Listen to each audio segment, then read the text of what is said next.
Everybody, and welcome back to another week of football. We're through 4 weeks of rivalry games and headed into the meat of the middle of the schedule, week 5. Hope everyone got up early to watch some bad football this morning. Jets, Falcons. England sends us Chelsea, AC Milan, Manchester United versus PSG in these tournaments. We send them Jets, Falcons. Yikes. Quick hit number 1, denim dominance. The Jeans are 4-0. Unscathed coming out of rivalry month. They've opened up a 50-point lead in scoring. Right now, even more impressive, the gap between first and last in scoring is 200 plus points. Yikes on that too. The Jeans have been led by Cooper Kupp, who had a less of a game on Thursday night, but still is the first player to crack the century mark in points for the season. Hit 100 on Thursday Night Football. The biggest surprise for the Jeans has to have been Jamar Chase, and even bigger, the Joe Burrow to Jamar Chase combo. Burrow coming off the devastating knee injury. Chase coming off a preseason in which he dropped every ball that he was thrown. But they have looked great in the regular season. Not a lot of targets, but Chase has taken advantage. The Jeans, as scary as they are right now, they could get better. They have just one player in the top 10 in scoring, although they do have 4 in the top 20. They face their former neighbor, all business today, in a big game. AB reeling from the loss of Mr. Unlimited. Quick hit number 2. Con artists. The Fugitives are back in 2021. Officially back. They're the league's only other unblemished squad at 4-0. Unlike the Jeans, the Fugitives had done it with great balance and a bit of luck. They are third in scoring, led by their keeper, DK Metcalf, who had a big 20-plus point night on Thursday night. Also, they've leaned on 2 nice surprises at quarterback in Jalen Hurts and Danny Dimes, Daniel Jones. Jones has also produced in those 2 of those wins for the Fugitives. We'll see what happens with them today. They face the highly trained Apes, a thorn in their side over the years, but a win today could push them to 5-0. Remember, though, we're playing a 15-game regular season. 5 games is just a third of the way there. Quick hit number 3.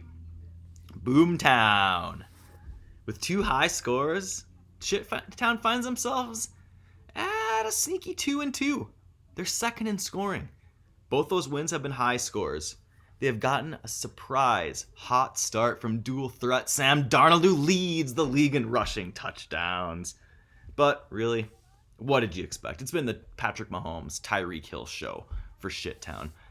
They're going to go as far as that combo will take them. But they did make a trade this week, we'll talk about it in a second, that added a little bit of punch to their lineup.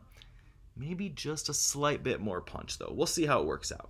Town looking to get over 500 to 3-2 with a game today against King Kwan.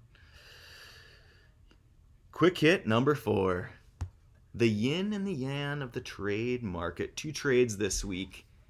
We had the aforementioned Shittown, who upgraded at running back, maybe at tight end, as they brought in Derrick Henry and Robert Tonyan in exchange for Jonathan Taylor and Cameron Brate.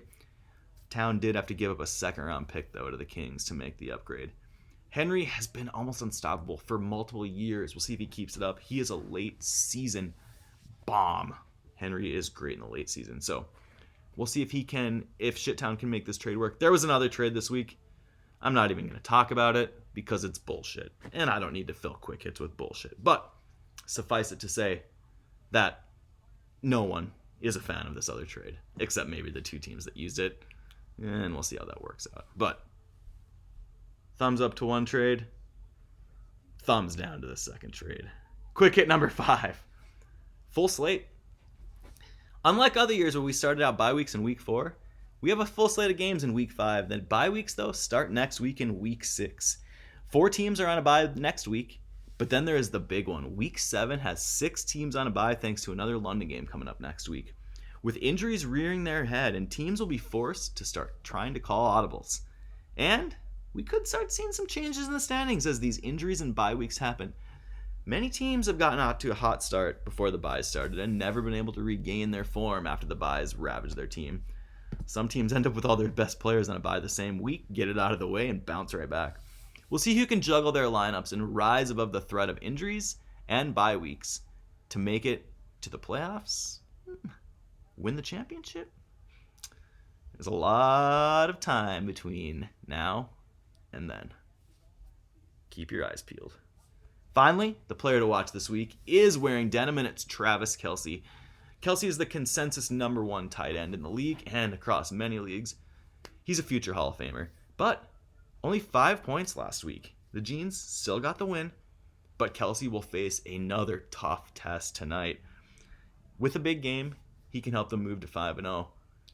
We'll see if he can get it done. He has been virtually unstoppable throughout his late career. We'll see if the Jeans can lean on Kelce today, find some more points. That's it for the Week 5 edition of Croc Kills Quick Hits from rainy Washington. Good luck to everybody this week except Superfly TNT.